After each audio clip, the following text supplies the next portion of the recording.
My name is Jake Rodeman, and I'm a support coordination supervisor with Boone County Family Resources in Columbia, Missouri. This module will cover the importance of professionalism and communication with individuals and families throughout the employment process. Your effectiveness as a support coordinator depends on the quality of the relationships you form with your individual, their families, coworkers, and the community. As a support coordinator, you're a member of a team whose goal is to facilitate the well-being and success of your individual. You play a role in this team by assessing the service needs of individuals and linking them to the appropriate providers and community resources, advocating for appropriate supports in the community, and facilitating programs and services such as health and wellness, job training, or transportation to ensure that individuals are meeting goals they identify for themselves. There are several sources of authority that guide how supports are provided to individuals with developmental disabilities. Title II of the Americans with Disabilities Act, the Olmstead Decision, Employment First Policy, Missouri Code 13, the Support Coordination Manual, and the Individual Support Plan Guide. These authorities give guidance on how to provide service coordination that is inclusive and focused on integrated supports. Jeffrey Peet provides an example of how the Olmstead Decision supports individuals to be more included in their communities and in their employment. The Missouri Department of Mental Health identifies 6 core competencies for service coordination. There are the foundational values and beliefs and skills. This includes disability values and knowledge, self-awareness, and professionalism. Engagement, which is the focus of this module, which includes relationship building, communication, having a holistic perspective of the person. Empowerment, which is advocacy, education, and capacity building. Exploration and planning, which includes the exploration and assessment process, plan input, and implementation. Connection to integrated support services, which is the navigation, information, and networking component.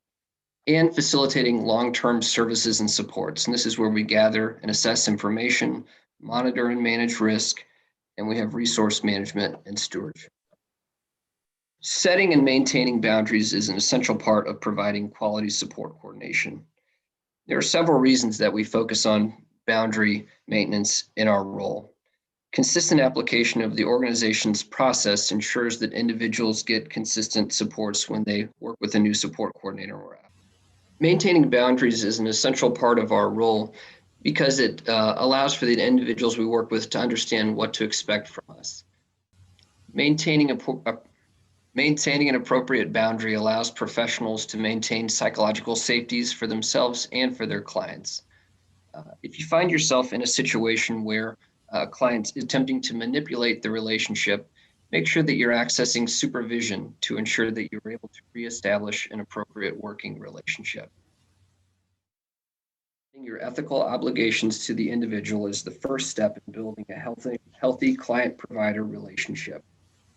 There are several areas we need to be mindful of related to a code of ethics.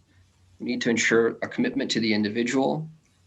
We need to push for self-determination, where clients are deciding for themselves the course that they need to take in life. Informed consent, which includes providing all options to individuals and allowing them to make decisions for themselves. We need to maintain competence. We need to be culturally aware. We need to maintain confidentiality. We need to allow clients access to their records. And we need to make referrals appropriate to the situation that an individual presents, including providing client choice and allowing for self-determination. In the area of confidentiality, this includes not discussing a client's situation with coworkers when they don't have a need to know. Establishing trust is an essential part of support coordination and relationship building. As you can see, there are 3 areas that we're focusing on here. Empathy, which is the ability to understand and share the feelings of others, is an essential component, which is different from sympathy, which is feelings of pity and sorrow for someone else's misfortune. Along with empathy, we need to develop rapport, which is a close, harmonious relationship where members understand each other and communicate smoothly. Rapport is built over time in understanding how people like to be spoken to and what best works for them. And acceptance, which is the ability to see that others have a right to be their own person. This is allowing people to make decisions for themselves based on what is important to them. The person-centered planning process is how we support individuals in being connected to the services and supports that they need to be successful. There are several components that allow for an appropriate plan to be developed. First, we need to include people identified by the individual as being appropriate. We need to provide necessary information and support the individual. This includes getting them information on all services and supports that they feel would be important to them. Our support planning needs to be timely, and it needs to be in locations that are convenient to the individual. It needs to reflect cultural considerations of the individual, including language proficiency. It needs to include strategies for solving conflict or disagreement within the process. Person-centered planning also needs to include the offering of informed choice to clients.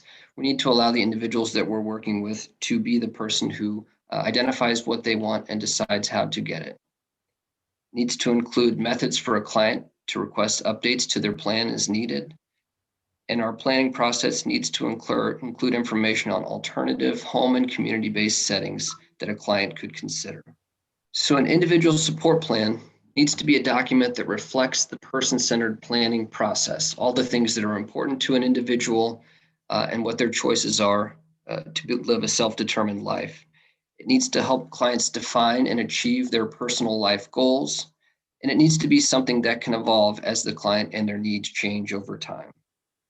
Here we have a few examples of tech companies that are developing inclusive hiring programs that recognize individuals with disabilities as significantly contributing to the success of their companies. Things may not be where they want them to be, but they're moving in the right direction. Thanks to initiatives and policies across the country, employers are developing inclusive hiring programs and modifying their interview processes. Feel free to click on the links now to watch the videos, or you can come back and watch the videos at a later time by logging into the portal. Support coordinators play a significant role in creating an expectation of employment for the individuals we work with. It's been identified that individuals with high health self-efficacy paired with a high outcome expectation results in higher cognitive engagement and ensures that opportunities for success are more prevalent. And we see that every day in working with our support coordinators. Those coordinators that are encouraging and creating expectations for the individuals they work with are having greater outcomes in employment. Promoting work with young families is how we begin to put individuals on a trajectory of community employment. And it starts with raising expectations of employment goals for children early on. We need to be having discussions about employment with parents throughout a child's life. And we need to be promoting integrated settings. And this includes in the educational system, it includes in social and recreational activities, and it includes in all parts of social interaction. And we need to be connecting parents to training. Parents play a big role in helping promote a vision for their children that is inclusive and that puts them on a trajectory to independence.